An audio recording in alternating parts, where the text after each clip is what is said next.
So today we are starting with the morphology of a stem. A stem portion is nothing but the portion which is developed from the plumule. आता कालच्या लेक्चरमध्ये आपण discussion केलेलं होतं की जेव्हा seed germinate होतं तर त्याचे दोन बेसिक पोर्शन असतात. First is plumule and another one is the radicle. So from radical, root is being going to develop, and from plumule it is the stem, that part of the plant is being to be developed. So there are few characteristic of this morphology. Above ground जो काही portion आहे त्या सगळ्या पोर्शनला प्लांटच्या आपण shoot system असं आता describe करणार आहोत, म्हणणार आहोत. The main axis of the shoot system is called stem. It is the ascending part of the plant axis. So the ascending portion which is developed from the plumule is called the axis, or we can say the shoot. It is negatively hydrotrophic, negatively geotrophic and positively phototropic. आता जिओट्रॉपिक आणि हायड्रोट्रॉपिक ह्या दोन्ही terms आपण काल describe केलेल्या होत्या. जिओट्रॉपिक म्हणजे ग्रॅव्हिटीकडे जाणारा आणि हायड्रोट्रॉपिक म्हणजे ज्याच्याकडे पाणी आकर्षित होते असा. ठीक आहे. So shoot system is negatively hydrotropic and negatively geotropic, म्हणजे ग्रॅव्हिटीपासून दूर जाते आणि पाण्यापासून सुद्धा तशी दूर जाते. It is not the hygroscopic in nature. So it is the positively phototropic because it absorbs light to photosynthesize the food. Then it bears the terminal bud and axillary buds in the axils of leaves for the growth purpose. म्हणजे याच्यामध्ये nodal internodal reasons आपल्याला बघायला मिळतात, and at each node there is the development of or the production of axillary portions where terminal and axillary buds can be produced. At the nodes, dissimilar organs such as leaves and flowers and the similar organs such as branches exogenously originated from the outer tissue. Okay? The young stem is usually green and capable of performing the photosynthetic functions. म्हणजे stem जर mature असेल, त्याला बार develop झालेली असेल, त्याच्यावर जाड brown रंगाची साल तयार झालेली असेल तर it is not photosynthetic. But the when stem is younger it has the palisade tissue, photosynthetic tissue, which helps in the photosynthesis to the plant. When we talk about the morphological structure of the plant, it is divided into two basic portions. आता birds ह्या दोन पद्धतीच्या आहेत ज्या ॲक्झिलमध्ये किंवा auxiliary शूटवर develop झालेले असतात. The first one is the vegetative bird and another one is the floral bird. आता व्हेजिटेटिव्ह बर्डचे काय कॅरेक्टरिस्टिक आहेत? It has to be develop in to the branches. म्हणजे जी काही ॲक्झिलरी बर्ड असेल त्याच्यापासून एकतर लीफ डेव्हलप होऊ शकेल किंवा ब्रांचेस डेव्हलप होऊ शकतात. They are normally divided into 4 types. These are axillary birds which are developing from the axils, terminal birds or the apical bird which is at the top position, then accessory birds which are located at the sides of the auxiliary birds किंवा ते आपण lateral birds सुद्धा म्हणतो, and adventitious birds, these are the additional structures. ठीक आहे, located other than the nodes. Floral bird मात्र तुम्हाला फक्त ॲक्झिल मध्ये आणि it may be at the terminal position आपल्याला ते बघायला मिळतात. म्हणजे स्टेमवर दोन पद्धतीच्या बर्ड येतील, फ्लोरल बर्ड आणि vegetative bird. Floral birds gives rise to the inflorescence and floral structures, and vegetative birds gives the branching pattern, leaves and other accessory structures which are develop on the stem part. What are the functions of the stem? When we talk about the function of the stem, the basic function is to produce branches, leaves, flowers, fruits, and conduction of waters and minerals from the stem part. But in many cases, we also found that there may be the storage of the food and water. It is the proliferation and propagation purpose. It also support in some cases for climbing, perenniation, and sometimes it is in the photosynthesis. आता photosynthesis, आता storage of the water and food याचं example तुम्ही काय देऊ शकता? You might have been seen the potato. पोटॅटोमध्ये आपण बघतो की पोटॅटो जर काही दिवस तसाच किचनमध्ये पडून राहिला, you will find there is the development of green birds. So these birds are developing on the stem part, कारण रूटमध्ये अशा एक कुठल्याही पद्धतीची डेव्हलपमेंट त्याच्यामध्ये नाही. मग बर्ड जर स्टेमवर येत असतील तर स्टेमचं मॉडिफिकेशन म्हणजे दॅट पोटॅटो ट्यूबर. म्हणून पोटॅटो लावत असताना आपण त्याचे सरळ तुकडे करतो आणि जमिनीत लावतो, पेरतो, तर नॅचरली त्याच्यापासून एक नवीन झाड तयार होते. So it is the stem modification. Potato is a stem modification and because of that the stem bears the axillary birds. ठीक आहे, म्हणजेच त्याचं स्टोरेज आणि वॉटर हे दोन्हीचंही तिथं स्टोअर केले जातं पोटॅटोच्या मॉडिफिकेशनमध्ये, स्टेम मॉडिफिकेशनमध्ये. आता प्रोपोगेशनसाठी सुद्धा आपण ते वापरतो, कारण बरेचसे प्लांट, जसं आता बहुतेक जण तुमच्यापैकी गुलाबाची एखादी काडी घेऊन जातात आणि घरी नेऊन लावतात, and from that stem part another plant grows. So that is the vegetative propagation from the stem. अशा पद्धतीने सुद्धा तिथं मॉडिफिकेशन आपल्याला झालेलं दिसतं. Then procuring the support. Many stem portions have the developed into the axillary tendrils, and these tendrils helps the plants to support to the another sturdier source. त्याच वेळेस काही झाडांमध्ये तुम्हाला प्रामुख्याने काटे डेव्हलप झालेले दिसतात. Take the example of babul, acacia plant, त्याच्यामध्ये काटे डेव्हलप झालेले आहेत. These are the axillary buds modified into thorns. Means again it is the stem modification. Perennation किंवा लॉंग टर्मसाठी जाणे आणि त्याचसोबत फोटोसिंथेसिस. आता बहुतेक तुम्ही बंधाऱ्यावर जी झाडं लावलेली असतात त्यातल्या त्यात ओपनशिया, जे पंजासारखं झाड दिसतं आपल्याला झाडावर डेव्हलप झालेलं आहे. So here we find there is the development of green leaf like structure and all the portion, त्याच्यावर काटे काटे असतात, तर तो जो भाग आहे तर तो काट्यांचा भाग is the modified leaf. Those are the smaller spines are there and the stem is get modified into green structure so that it can photosynthesize the food for plant. The modifications, आता जेव्हा आपण जसं रूटचे modifications आपण बघितले, tap रूटचे वेगळे होते, ॲडव्हेंटिशियस रूटचे वेगळे होते, तसेच आता आपल्याला मॉडिफिकेशन्स ऑफ द स्टेम मध्ये सुद्धा काही मॉडिफिकेशन्स डेव्हलप झालेले दिसतात. स्टेम मध्ये आपण त्याला 3 कॅटेगरीमध्ये डिवाइड करू शकतो: underground part, sub aerial part and aerial part.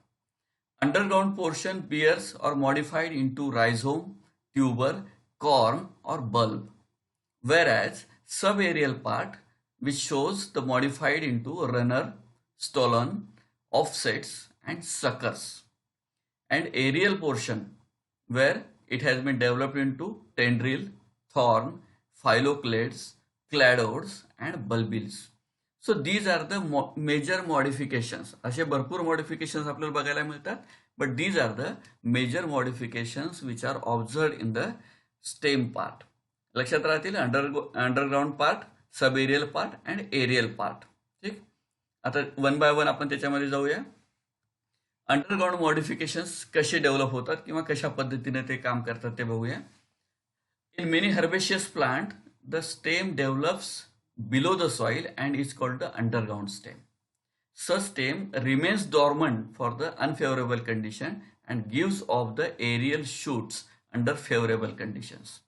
म्हणजे याच्यामधला जो कॉर्म नावाचा, बहुतेकांच्या घरी आता चमकोरा आहे. काही ठिकाणी तुम्ही बघितलं असते की नैसर्गिक पद्धतीने चमकोरा आलेला असतो. जोपर्यंत तिथं पाणी आलेलं असते तोपर्यंत चमकोरा दिसतो, आणि तिथलं पाणी संपलं तर तो अंडरग्राउंड होऊन जातो. In the next season you will find leaf are growing there. तर असे काही मॉडिफिकेशन्स ते आपल्याला याच्यामध्ये बघायला मिळतात. These are the underground stems often store food and become fleshy.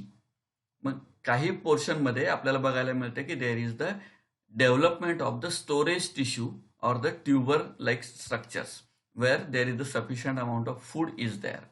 The storage of food, पेरेनेशन and vegetative propagation is the main function of the stem. Those are the underground. They can be differentiated from the roots by stems are the internal structure. Stem are the internal structure, exogenous branching. ते कसे वेगळे करू शकतो आपण route पासून? आता tuber हा underground portion आहे, but it is the modification of the stem. मग आता रूट सुद्धा अंडरग्राऊंड आहे आणि स्टेम सुद्धा अंडरग्राऊंड आहे. मग आपल्याला त्या दोघांना एकामेकापासून सेपरेट करावं लागेल. So this separation will define from these 4 points. The first point, stem like internal structure, exogenous branching. रूटला ब्रांचिंगवर कुठलेही ॲक्झिलरी बर्ड्स डेव्हलप होत नसतात. रूटमध्ये फक्त सेकंडरी टर्शरी रूट ब्रांचिंग होते. There is no axillary bird development. ठीक आहे. आणि म्हणून त्याचं पहिलं ते कॅरेक्टर राहील. Then internal structure like a stem. आता रूट त्याचा अॅनाटॉमी वेगळी आहे, स्टेमची अॅनाटॉमी वेगळी आहे. Naturally stem like anatomy will be observe there in that stem portion. The presence of nodes and internodes.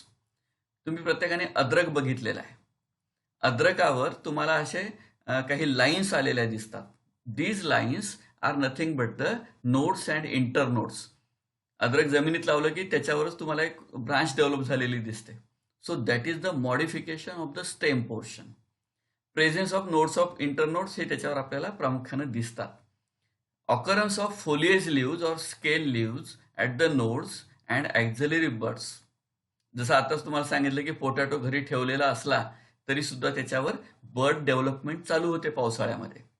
So that is the occurrence of foliage leaves or the axillary birds. Absence of the root cap.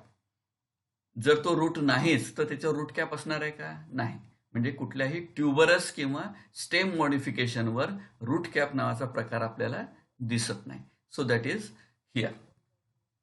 Now here we can easily you can recognize these things. Underground modifications मध्ये जसं पहिलं आहे रायझोम. आता रायझोम हा कसा develop होतो? It is the prostrate dorsiventral thicken brownish stem which grows horizontally under the surface of soil. आता अद्रक असू द्या, हळदी असू द्या, हे कसे ग्रो होतात तुम्हाला माहित आहे. आपण शेतकऱ्याची मुलं आहोत. तर हे दीज आर हॉरिझॉन्टली ग्रोईंग. ते डीप जात नाहीत, खोल जात नाहीत, बट ते पसरतात. जसं कर्दळीचं झाड आपण एकदा लावून टाकलं की ते खोल जात नाही, ते पसरतं. जिथं जिथं पाणी आहे, जेवढं जेवढं पाणी आहे, तर तिथं कर्दळी आपल्याला पसरलेली दिसते. So these are the members of Zingiberaceae which are showing that the stem is modified into rhizome and these rhizomes are able to grow horizontally, not vertically. It shows the distinct nodes and internodes. आता जे तुम्हाला सांगितलेलं होतं की अद्रकावर किंवा हळदीच्या हळकुंडावर ओल्या तुम्हाला काय दिसतात? There are some lines. So each line indicate that there is the nodal region and internodal region. Sometimes there is the presence of scaly or the smaller leaves also that can be easily observable, but it are as they are the very small, they can be rubbed off from the by simply touching the hands. These rhizomes are remain underground for some period. म्हणजे हळद जर शेतामध्ये तशीच राहू दिली तर हळद मरेल का? मरणार नाही. तुम्ही नाही काढली तरी ती शेतामध्ये तशीच राहील. And in the next year you will find there is the crop of that particular turmeric.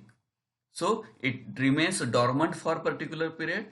As soon as they get the moisture in the soil, they can start germinating again. So this is the property of rhizome, which is underground modification of the stem.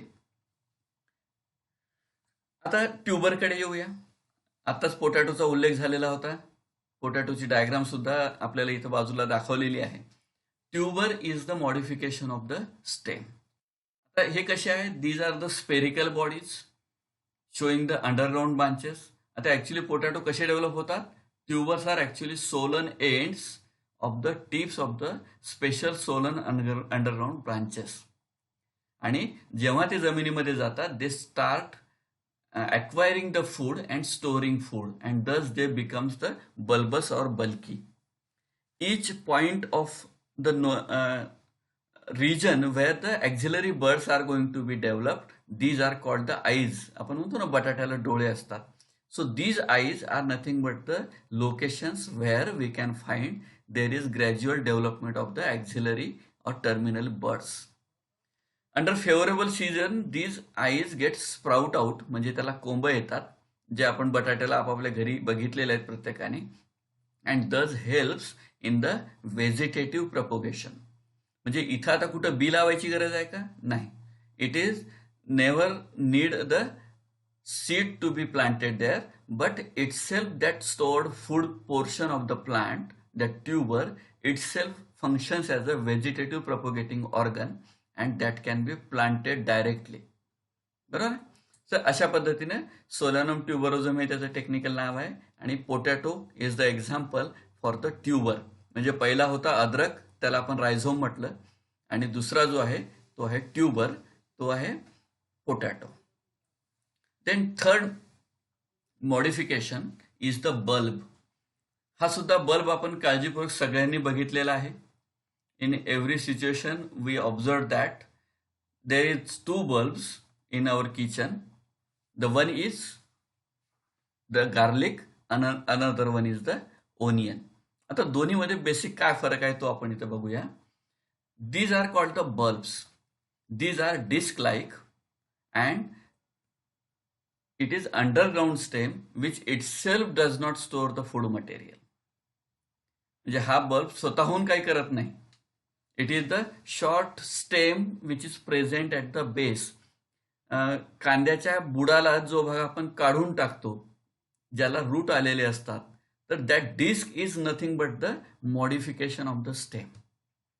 आता इथं त्या डिस्कमध्ये किंवा तो जो काढून टाकलेला भाग आहे त्याच्यामध्ये काही स्टोअर होते का? नाही. Actually it is stored in to the leaves. ठीक आहे. These are the scaly leaves. आणि म्हणून inner scaly leaves or the leaf bases stores the food material as they are directly connecting to the stem, so it comes under the modification of stem. ठीक आहे. So it is the protective function and lower surface of the disc like stem produces the adventitious roots. मग ते लसूण असू द्या किंवा कांदा असू द्या, खाली जी एक छोटी डिस्क असते, that disc is the modified stem and actually the leaf bases are storing the food material. म्हणजे जे कांदा आपण खातो किंवा ज्या लसणाच्या कळ्या आपण बघतो, these are actually the leaves and its modification. ठीक आहे. So again modification of stem is there because they are directly attached to that disc. म्हणून त्याला आपण modification of the stem मध्ये घेतलेला आहे. Here we can find these structures, scaly bulbs आणि leaves. ते आताच आपण डिस्कस केलेलं आहे.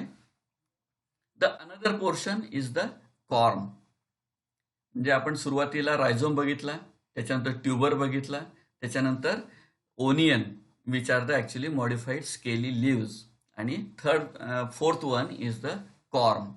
आता हे कॉर्म काय असतात ते बघूया आपण. This corms are short, stout, fleshy, upright and thicken underground stem. हे सरळ वाढणारे, इट मे बी ग्लोब्युलर, गोल असू शकतात, पसरणारे असू शकतात. ठीक आहे. But they are never growing as a रायझोम. रायझोम जसं कर्दळीचं झाड सगळीकडे पसरते, हळद जशी सगळीकडे पसरते, अद्रक जसं सगळीकडे पसरते, तसं याच्यामध्ये पसरणं नाही. इथं झाड येते आणि तिथल्या तिथंच ते सरळ वाढते आणि म्हणून त्याला आपण कॉर्म म्हटलेला आहे. It bears many birds in the axil or the scaly leaves. It develops the daughter corms. म्हणजे तिथल्या तिथं छोटे छोटे कॉर्म्स तयार होतात, पिल्ले तयार झाल्यासारखे, and these are working as a another corms. ठीक आहे. Adventitious roots are being developed here and these adventitious roots may grow laterally. म्हणजे कॉर्मच्या वरच्या बाजूने हे तुम्हाला डेव्हलप झालेले दिसतात, and these rhizomes growing the vertically. म्हणून हे साईडला जाणारे जे रूट आहेत ते आपल्याला इथं बघायला मिळतात. आता इथं दोन आपल्याला उदाहरणं दिलेली आहेत. अरबी किंवा त्याला आपण अरवी म्हणतो, कोलोकेशिया आणि अमोर्फोफॅलस. आता कोलोकेशिया म्हणजे आता तुम्हाला जे एक उदाहरण मी दिलेलं होतं ते होतं अळूचं किंवा चमकोऱ्याचं. त्याचंच नाव त्याला अरवी किंवा कोलोकेशिया आपण म्हणतो. चमकोरा बहुतेकांच्या घरी आहे. तर चमकोऱ्याचे जे छोटे छोटे कंद असतात, तर ते कंद जे डेव्हलप होतात त्याला आपण म्हणतो कॉर्म.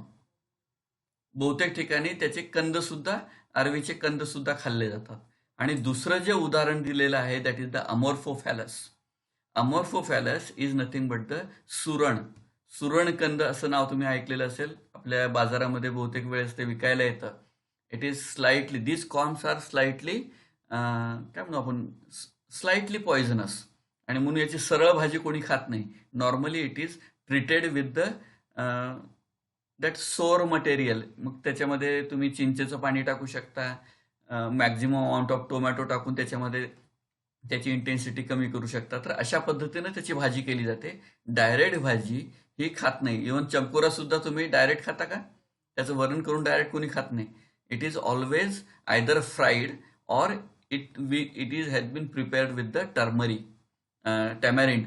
सॉरी, टर्मरिक तर असतेच, टॅमॅरिंड चिंचेसोबत आपल्याला ते आपण त्याची भाजी किंवा डाळ भाजी करून खात असतो. ठीक आहे. So corms are having the calcium oxalate crystals and because of that it has the itchy feeling. तुम्ही खाल्ल्यानंतर तोंडामध्ये थोडंसं चरचर जे होतं, that is because of the property they are having the calcium oxalate crystals inside the corms. The morphology of stem. आता याच्यामध्ये aerial modifications बघू आपण. हे सगळे जे आता बघितले आपण, these are all underground modifications. आता बघूया आपण एरियल मॉडिफिकेशन आणि सब एरियल मॉडिफिकेशन. आता एरियल मॉडिफिकेशन मध्ये काय असणार आहे? स्टेम टेंड्रिल्स, म्हणजे एका बाजूला पान डेव्हलप झालेलं आहे, दुसऱ्या बाजूला instead of leaf there is the wiry structures has been developed. आणि प्रामुख्याने कुठे डेव्हलप होतात? Those are the climbers. त्या क्लाइंबरमध्ये त्याला वर चढण्यासाठी त्याच्या स्टेममध्ये तेवढं स्टर्डीनेस नसते, and because of that they cannot remain stand, आणि म्हणून ते स्टँड होऊ शकत नाहीत. म्हणून त्याच्यासाठी to support there is the tendril development is observe there, and these tendrils are normally at the axillary position. आणि म्हणून त्याला आपण म्हटलेलं आहे these are nothing but the morphology, काय म्हणू आपण त्याला, modification of the stem. So these are the stem tendrils which are normally developed in to the axil or opposite the leaves. ठीक आहे. अशा पद्धतीने मॉडिफिकेशन इथे डायग्राम मध्ये सुद्धा बघू शकता तुम्ही. त्यानं ताराला कसं काय गुंडाळलेलं आहे. Here these are the wiry structures. आपल्या घरी जर आपण कारले किंवा दोडक्याची वेल लावलेली असेल, you will find these tendrils are being developed there. ठीक आहे. आता एरियल मॉडिफिकेशन मध्ये अजून एक मॉडिफिकेशन असतं. टेंड्रिल नंतर असतात थॉर्न्स किंवा स्पाइन्स. आता थॉर्न काय असतात? थॉर्न म्हणजे काटे, बरोबर आहे. आता स्पाइन म्हणजे काटाच होतो. मग स्पाइन आणि थॉर्न मध्ये फरक काय? Spines are delicate whereas the thorns are sturdier like the stem. म्हणजे बाभळीचा हा काटा असतो, थॉर्न आहे. बाभळीचा हा थॉर्न आहे. आणि त्याच वेळेस कुठलंही एखादं छोटं झाड घ्या तुम्ही, जसं वांग्याचं झाड आहे, त्याच्यावरही काटे असतात. These are smaller spines. ठीक आहे. स्पाइन्स आणि थॉर्न्स मधला फरक लक्षात आलेला असेल. So this is the modification in that. Thorns are hard, pointed, usually straight, and structures which are produced modified by the axillary bud. म्हणजे त्याची पोझिशन काय असते? It is develop from the axil of the leaf or the branches, and these are normally pointed. Pointed असण्यामागचं कारण काय असतं? आता जसं बाभूळ तुम्ही डोळ्यासमोर आणा, द थॉर्न्स आर पॉइंटेड. आपल्याला माहिती आहे बाभळीची पानं जी आहेत, बाभुळी साधारण कुठं वाढते? जिथं पाणी नाही अशा ठिकाणी, वॉटर स्कॅर्सिटी एरियामध्ये हे प्लांट ग्रो होतात. पानांचा आकार फार लहान असतो, म्हणजे जास्तीत जास्त त्याच्यामध्ये फोटोसिंथेसिस व्हावं, पण ट्रान्सपिरेशन ऑफ वॉटर होऊ नये, टू सेव्ह द वॉटर. तर अशा पद्धतीचं स्ट्रक्चर तिथे डेव्हलप झालेलं असते. पण याचीच पानं जाऊन ती बकरी खाते, बरोबर. मग बकरीपासून त्या झाडाला प्रोटेक्शन मिळावं म्हणून तिथं त्या पानापेक्षाही मोठे काटे डेव्हलप झालेले असतात. ठीक आहे. तरी सुद्धा बकरी हुशार आहे, ती कसं खायचं ती त्या पद्धतीनं खाते. ठीक आहे. तर हे थॉर्न्स कशासाठी आहेत? Basically they are develop to protect the plant from the grazing animals. Protection against the browsing animals or the grazing animals. ठीक आहे. These are normally modifications of the apical bud or the axillary bud. Then we talk about the aerial modifications like the phylloclade. आता हे थोडेसे वेगळे structure आहेत. आता फायलोक्लेड आणि क्लॅडोड्स याच्यामध्ये थोडंसं आपलं कन्फ्युजन होऊ शकतंय. आता इथं लक्षात घ्या, अ फायलोक्लेड or the cladophil is a stem which gets transformed into a leaf-like structure. आता ऍक्च्युअली ते स्टेम आहे, पण ते दिसते कशासारखं? लीफ सारखं. आणि म्हणून आता हे जे स्ट्रक्चर्स आहेत हे तुम्ही बघितलेले आहेत.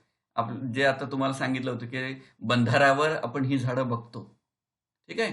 So these plants are actually the stem portions which are looking like a leaf. आणि म्हणून याला आपण म्हटलेलं आहे फायलोक्लेड. क्लॅडस म्हणजे stem, but how stem looking like the phyllus म्हणजे लीफ. तर अशाला आपण काय म्हणतो? Phylloclade. These are normally green, flat. They are usually fleshy and succulent. त्याला आपण नागफणी किंवा opuntia is the botanical name for that. तर अशा पद्धतीनं ही झाडं आपल्याला इथं डेव्हलप झालेली दिसतात. These are the xerophytic leaves. Xerophytic leaves जसं आता कॅक्टस एक खालच्या स्लाइडमध्ये, खालच्या डायग्राममध्ये, फोटोमध्ये तुम्हाला दाखवलेला आहे. These are the cactus leaves. आता कॅक्टस आणि वरचे जे आहेत these are the Euphorbiaceae member आहेत. ते फॅमिली दोघांच्या वेगळ्या आहेत, पण दोन्हीचे कॅरेक्टर एक आहे. They are in the growing in the scarcity areas, water scarcity areas. आणि म्हणून त्याच्यामध्ये ऍक्च्युअल लीफ न दिसता the stem itself get modified into look like the structure of that particular leaf and performs the function of leaf also. ठीक आहे. म्हणजे photosynthesis ते घडून आणतात आणि त्याच्यासोबतच ते दिसतात सुद्धा पानांसारखे, म्हणून त्याला आपण मॉडिफाईड स्टेम म्हणतो. And the typical name of that is the phylloclade. त्याच्यामध्ये दुसरा प्रकार आहे क्लॅडोड्स. फायलोक्लेड, त्याच्यामध्ये काय होतं? Stem which is looking like leaf, याला आपण म्हटलेलं आहे फायलोक्लेड. आता क्लॅडोड मध्ये काय होतं? These are the green branches of limited growth which have taken up the function of photosynthesis. म्हणजे ऍक्च्युअल ब्रांचेस इथं मॉडिफाय झालेली आहे, लीफ सारखं नाही. Stem modified into leaf like structure नाही, पण हे ऍक्च्युअली ब्रांचेस डेव्हलप झाली. जिथं तुम्हाला ब्राउनिश ब्रांच किंवा अशी ब्रांच डेव्हलप व्हायला पाहिजे, instead of that they form the structure like the leaf itself. True leaves are reduced to scales and spines. शतावरी बहुतेकांच्या घरी किंवा कुंडीत लावलेली असते, किंवा आपल्या डिपार्टमेंटच्या समोरच्या बाजूला शतावरीची वेल कायम लावलेली आहे आपण. Here we find these are the cladodes. Actually, cladodes are the modification of stem itself and performing the function of leaf. त्याच्या खालच्या स्लाइडमध्ये येऊ पोर्शनमध्ये another one is the bulbils. Bulbil is the portion which is modified from the axillary bud, and it gets detached and falls down to the ground to form a new plant. This is actually the stem modification where there is the seed setting is quite difficult. ज्याच्यामध्ये seed पटकन तयार होत नाहीत, अशा झाडांमध्ये vegetative mode of reproduction is the bulbil. मग हे जे बटाट्यासारखे छोटे किंवा आपल्या सुपारीच्या आकाराचे बल्बिल्स आपल्याला डेव्हलप झालेले दिसतात, these bulbils naturally falls down and these bulbils are able to grow into a new plant vegetatively. डायोस्कोरियामध्ये मेल आणि फिमेल प्लांट वेगळे असतात आणि त्याच्यामुळं फर्टिलायझेशन इज क्वाईट डिफिकल्ट. तर अशा वेळेस these bulbils are developing a plant into a new plant. म्हणजे प्रोपोगेशन हे त्याचं याच्यामध्ये कंटिन्युअस होताना आपल्याला दिसतं. आता सब एरियल मॉडिफिकेशन बघू. म्हणजे आपण आधी अंडरग्राऊंड बघितलेत, नंतर एरियल बघितलेत, आता आपण सब एरियल मॉडिफिकेशन कडे चाललो. Aerial modification like the runner. आता रनर आपल्याला माहिती आहे, रनर म्हणजे जनरल भाषेत काय म्हणतो? पळणारा माणूस, बरोबर आहे. So these runners are actually growing on the surface or the running on the surface. काय टेक्निकली याच्यात काय म्हटलेलं आहे? These are special narrow green horizontal or prostrate branches which develops at the base of erect shoots call the crowns. म्हणजे सरळ वाढणारा एक portion तर तिथं आहेच, पण त्याच्यासोबतच we will find the laterally or the horizontally growing branches are there, and these branches will developing into a continuous shoots which are erect and vertical. म्हणजे ते झाडं ज्याला आपण रनर्स म्हणतो, म्हणजे ऍक्च्युली झाड एका ठिकाणी आहे पण कालांतराने तुम्ही 6 महिन्यानंतर त्याच जागेवर गेलात ते झाड तिथं राहणार नाही, because it is a runner. They can move from one place to the another place with the help of this stem modifications, आणि म्हणून त्याला आपण म्हटलेलं आहे रनर्स. ते पळतात म्हणून त्याला आपण रनर म्हणूया. Each runner has one or more nodes and these nodes bear the scaly leaves.